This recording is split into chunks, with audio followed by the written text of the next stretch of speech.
Buvo gražus rudens sekmadienis. Sekmadienį reikia švęsti, tačiau kai tai buvo pasakyta, dar niekam nereikėjo ruošti savaitės darbams. Išviliotas gražios dienos pamečiau darbus ir išvažiavau.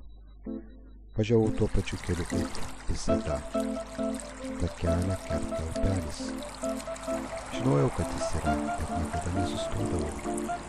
O šįsyk tarsi išgirdau upelio balsą. Na ir vėl į miestą, ir ką tu ten pamatysi.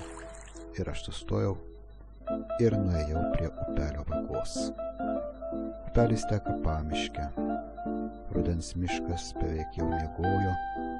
Upelis nardė po samanotais medžiais, o po to pasislėpė po tankiais krūmais ir aš jau nebegalėjau jo sekti. Todėl nusprendžiau nueiti prie ežerėlio, į kurį teka upelis iš kitos pusės. Ilgai keliauti nereikėjo. Už kelių šimtų metrų radau ir ežerėlį. Štai ežerėlis, į kurį skuba upelis. Jis visada juda ir visada jau būna pasiekęs tikslą. Tai tikra gyvenimo išmintis – judėti ir būti visada laimingam, tarsi viską jau turėtum, kur reikia.